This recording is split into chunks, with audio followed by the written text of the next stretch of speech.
मूसलाधार बारिश हो रही थी। तेज हवाएं पेड़ों को झकझोर रही थी और आसमान में बार बार बिजली कड़क रही थी। उसी बारिश में एक औरत हाथ में पुराना काला छाता लिए कीचड़ से भरे रास्ते पर तेज तेज दौड़ी चली आ रही थी। तेज हवा बार बार उसके छाते को उल्टा करने की कोशिश कर रही थी, लेकिन वो बिना रुके खेत की तरफ भागे जा रही थी। हाँ हाँ हाजी, सुनते हो? कब से तुम्हें ढूंढ रही हूँ। इतनी तेज बारिश हो रही है और तुम अभी तक खेत में ही लगे हो। चलो अब घर चलते हैं। अरे पहले इधर तो देखो। क्या? देखो कितनी लाल लाल टमाटर हुए हैं इस बार। लगता है भगवान ने हमारी बरसों की मेहनत का फल आज दिया है। अरे वाह, सच में इतने सुंदर टमाटर मैंने आज तक नहीं देखे। भगवान करे किसी की नजर ना लगे हमारे खेत को। हाँ जी, भगवान ने चाहा तो सारे टमाटर अच्छे दामों में बिक गए तो हमारी पूजा के लिए एक नई साइकिल ले लेंगे। बेचारी रोज पैदल स्कूल जाती है और मेरे लिए एक छोटा सा रानी हार बनवा देना। शादी के बाद से आज तक गले में एक ढंग का हार भी नहीं पहन पाई। अगली सुबह बारिश तो रुक गई, लेकिन आसमान में अभी भी काले बादल छाए हुए थे। विक्रम अपने खेत के लाल लाल टमाटरों से भरी कई टोकरियां बैलगाड़ी में रखकर बाजार पहुंच गया। कुछ ही देर में उसके ताजे टमाटरों को खरीदने के लिए ग्राहकों की भीड़ लग गई।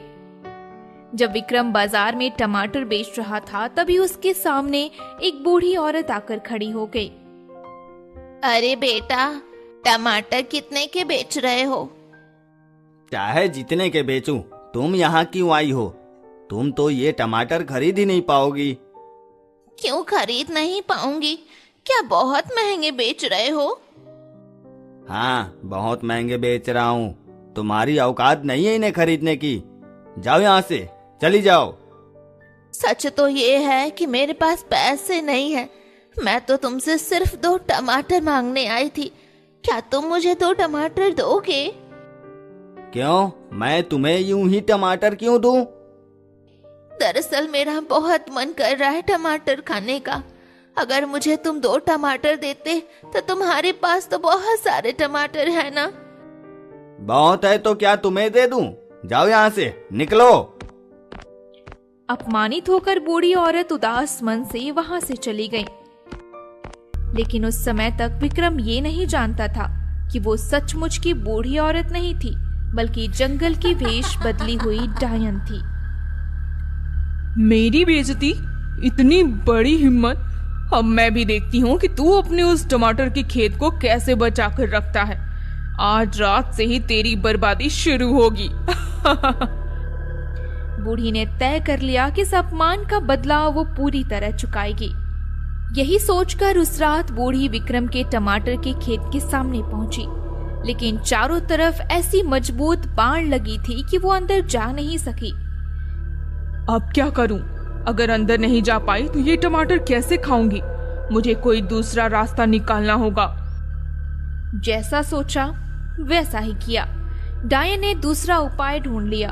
उसने खेत के दूसरे छोर से एक गड्ढा खोदा और सुरंग बनाते हुए खेत के बीचों बीच निकल गई।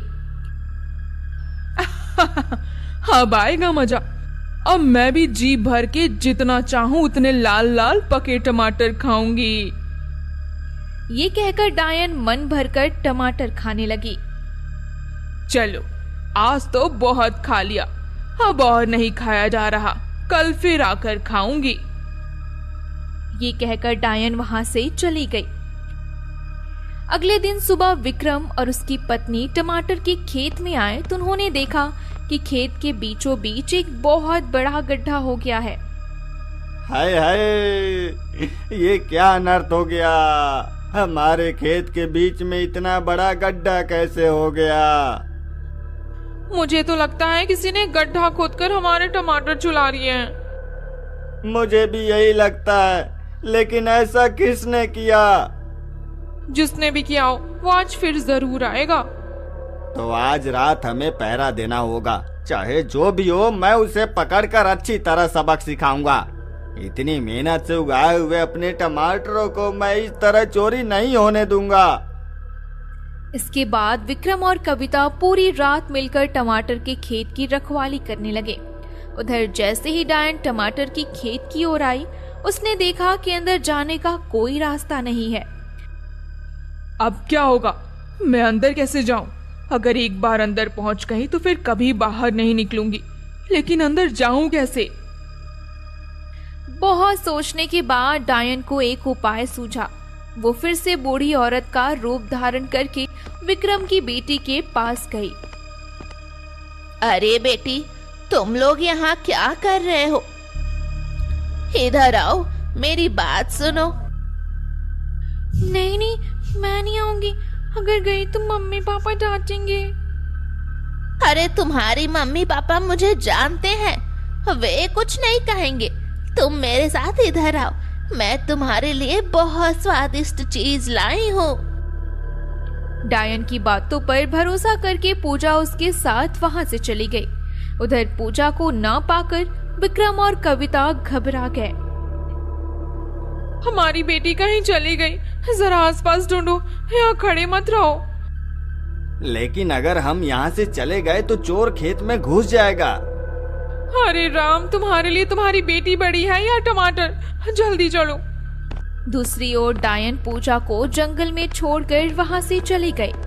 विक्रम और कविता पूजा को ढूंढते ढूंढते जंगल में पहुंच गए। इसी मौके का फायदा उठाकर डायन टमाटर की खेत में आ गई और जल्दी जल्दी से अंदर घुस गई। फिर उसने एक बहुत बड़ा टमाटर देखा और उसके अंदर जाकर बैठ गई। चलो, किसी तरह अंदर तो आ गई। अब मैं यहाँ से कभी बाहर नहीं निकलूंगी। अब देखती हूँ ये लोग मुझे कैसे पकड़ते हैं। इन्हें तो पता भी नहीं चलेगा कि मैं यहाँ हूँ। लेकिन ये घर बहुत छोटा है, इसे और बड़ा करना पड़ेगा। ये कहकर डायन ने उस टमाटर को और बड़ा कर दिया और उसी के अंदर अपना घर बसाकर रहने लगी। उधर विक्रम और कविता वापस आए, लेकिन अब पहरा देने के बजाय अपनी बेटी को लेकर घर चले गए। इसके बाद हर सुबह विक्रम और कविता जब खेत में आते तो देखते कि टमाटरों का खेत लगभग खाली होता जा रहा था। ये क्या हो रहा है भाग्यवान? हमारे टमाटर कहाँ जा रहे हैं? इन्हें इस तरह कौन खा रहा है? पता नहीं, हमने कितनी कोशिश की लेकिन एक बार भी उसे पकड़ नहीं पाए। तभी अचानक विक्रम की नजर उस बड़ी टमाटर पर पड़ी जिसके अंदर डायन ने अपना घर बसा रखा था। जरा देखो तो भाग्यवान, वह इतना बड़ा टमाटर कैसा है? तुम्हें भी कुछ अजीब नहीं लग रहा? हाँ, इतने बड़े टमाटर तो हमने अपने खेत में पहले कभी नहीं देखे। चलो जरा पास जाकर देखते हैं। विक्रम और कविता उस बड़े टमाटर के पास गए और उसे ध्यान से देखने लगे। मुझे तो ऐसा लग रहा है जैसे इस टमाटर के अंदर कुछ है। एक काम करो, इसे तोड़कर देखो ना। कविता की बात मानकर जैसे ही विक्रम टमाटर तोड़ने गया, वो अचानक दूर जाकर गिर पड़ा। अरे ये क्या? ये तो बहुत ज्यादा मजबूत है। मेरा मन तो कुछ अशुभ होने का इरादा कर रहा है। तो क्या वही हो रहा है जो मैं सोच रही हूँ? हाँ, मुझे भी ऐसा ही लग रहा है। अब क्या किया जाए? यहाँ खड़े रहने से कोई फायदा नहीं है, चलो किसी को बुलाकर लाते हैं। ये कहकर विक्रम और कविता वहां से जल्दी से चले गए और कुछ देर बाद एक ओझा को अपने साथ लेकर लौटे। ओह, तो ये बात है। इसी के अंदर वो डायन अपना डेरा जमा कर बैठी है। हमें तो नहीं पता कि इसके अंदर कौन है। ये बहुत अजीब और टूट भी नहीं रहा है, इसलिए आपको बुलाकर लाए हैं। हाँ बाबा, आप जरा अच्छी तरह देखिए, बताइए कि इसके अंदर क्या है। अगर डायन है तो उसे भगा दीजिए। अभी देखता हूँ। ओम ह्रीं ह्रीं ह्रीं फट, जो भी अंदर है तुरंत बाहर निकल। ओझा ने मंत्र पढ़ा और अपनी पोटली से एक तरह की राख निकालकर उस टमाटर पर छिड़क दी।